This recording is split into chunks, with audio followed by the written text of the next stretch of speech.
Hi friends, welcome to Selvi Ruby channel. Traditional மெத்தடில் பருப்பு உருண்டை குழம்பு ஈஸியாக, சிம்பிளாக, அதே சமயத்தில் டேஸ்ட்டாக எப்படி செய்கிறதுன்னு பார்க்கலாம். இந்த ரெசிப்பியை நீங்கள் கண்டிப்பாக ட்ரை பண்ணி பாருங்கள். சூப்பராக இருக்கும். இட்லி தோசைக்கு மட்டும் இல்லை, லெமன் சாதம், புளி சாதம், அப்புறம் தயிர் சாதத்துக்கும் அட்டகாசமாக இருக்கும். வாங்க இப்போ எப்படி செய்கிறதுன்னு பார்க்கலாம். இதுக்கு நான் கடலைப்பருப்பும் துவரப்பருப்பும் ஒவ்வொரு கப் எடுத்திருக்கேன். இந்த மெஷரிங் கப்பில் புளி கொஞ்சம் ஊற வச்சுருக்கேன். இதை அப்புறம் கரைச்சிக்கலாம், ஊறட்டும்.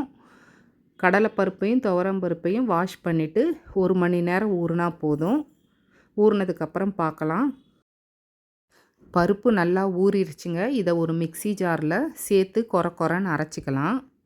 நான் மிக்ஸி ஜாரில் சேர்த்துக்கிறேன்.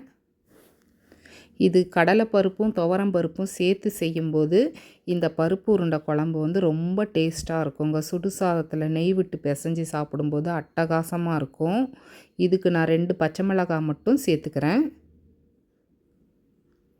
தேவைக்கு தக்கன சால்ட் ஆட் பண்ணிக்கலாம். கொஞ்சம் இஞ்சி பூண்டு பேஸ்ட். இதை நல்லா கொரன்னு அரைச்சிக்கலாங்க. நல்லா அரைச்சி எடுத்துகிட்டு வந்துட்டேன். இந்த அளவுக்கு அரைச்சோம்னா நல்லாயிருக்கும் உருண்டையாக நம்ம உருட்டி போடும்போது. புளியையும் நான் கரைச்சி வச்சுட்டேன். இன்றைக்கி இந்த குழம்பு செய்யும்போது அப்படியே வீடியோ எடுத்துடலாம் அப்படின்றதுக்காக நான் அப்படியே எடுத்துக்கிட்டு இருக்கேங்க. நான் சமைக்கும்போதே அப்படியே எடுத்துகிட்ருக்கேன். இந்த கடலைப்பருப்பையும் துவரம்பருப்பில் கொஞ்சமாக சோம்பு சேர்த்துக்கலாம். ஒரு பெரிய சைஸ் வெங்காயத்தை நான் குட்டி குட்டியாக சாப் பண்ணி வச்சுருக்கேன். கருவேப்பிலை, கொத்தமல்லி எல்லாம் சேர்த்து ஒரு கைப்பிடி தேங்காய் துருவல் சேர்த்தோம்னா இந்த பருப்பு உருண்டை நல்லா சாஃப்டாக இருக்கும். கல் மாதிரி இல்லாமல் நல்லா சாஃப்டாக இருக்கும். 2 பருப்பு சேர்ந்து செய்கிறதுனால குழம்பு நல்லா டேஸ்ட்டாக இருக்கும்.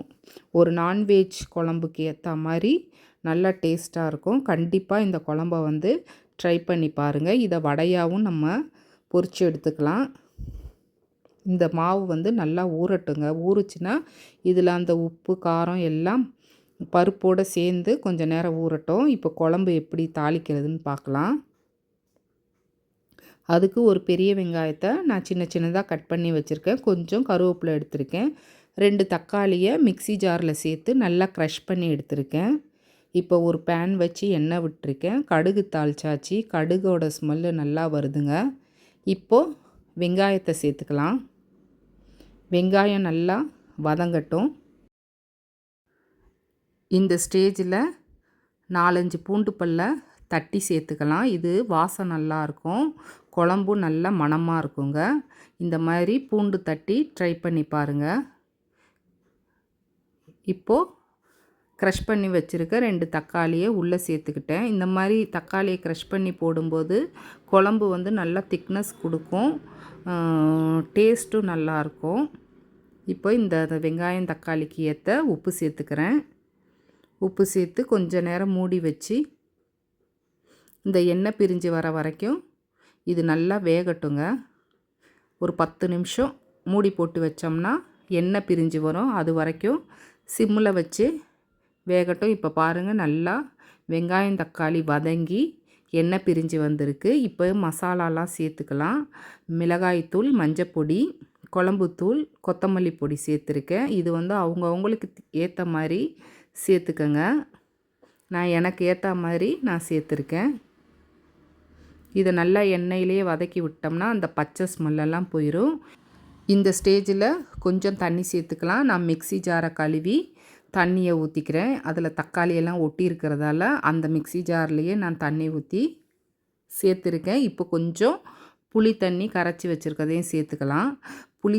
புளி தண்ணி சேர்க்கும்போது குழம்பு நல்லா டேஸ்ட்டு கொடுக்கும். இந்த ஸ்டேஜில் குழம்புக்கு தக்கன சால்ட்டை ஆட் பண்ணிக்கலாம். இப்போ குழம்புக்கு தேவையான அளவுக்கு நமக்கு எவ்வளோ தண்ணி தேவையோ அந்த அளவுக்கு தண்ணி சேர்த்துக்கலாங்க. தண்ணி சேர்த்துட்டு நல்லா இந்த குழம்பு கொதிக்கணும். மூடி வச்சிடலாம். இது நல்லா கொதித்து வந்திருக்கு பாருங்கள். இதில் இப்போ வாசத்துக்கு கருவேப்பிலை, கொத்தமல்லி சேர்த்துருக்கேன். நல்லா குழம்பு தலை தலைன்னு கொதிக்குதுங்க. சூப்பராக கொதித்து வந்துட்டுருக்கு.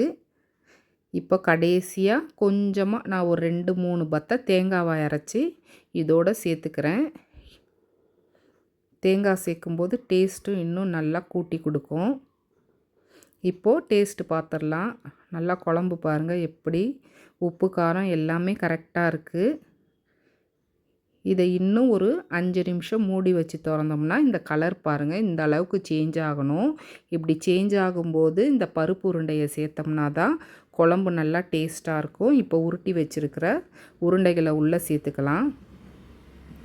இந்த பருப்பு உருண்டை குழம்ப நீங்கள் கண்டிப்பாக செஞ்சு பாருங்கள். இது வந்து நிறைய ப்ரோட்டீன் வந்து இதில் நிறைய இருக்கிறதுனால குழந்தைங்களுக்கும் வீட்டில் உள்ளவங்களுக்கும் ஒரு 10 டேஸ்க்கு ஒன்ஸ் ஆச்சும் இந்த குழம்ப வந்து செஞ்சு கொடுத்தோம்னா ப்ரோட்டீன் வந்து பற்றாக்குறை நீங்கும். இப்போ வாசத்துக்கு கருவேப்பிலை கொத்தமல்லி அகைன் சேர்த்துக்கிறேன். உங்களுக்கு இந்த வீடியோ பிடிச்சிருந்தா லைக் பண்ணி ஷேர் பண்ணுங்கள். மறக்காமல் செல்வி ரூபி சேனலுக்கு சப்ஸ்கிரைப் பண்ணுங்கள். இந்த குழம்பு எப்படி வந்துச்சுன்ட்டு எனக்கு கமெண்ட்ஸில் ஷேர் பண்ணுங்கள். இன்னொரு நல்ல வீடியோவில் மீட் பண்ணுறேன். தேங்க்யூ, பாய்.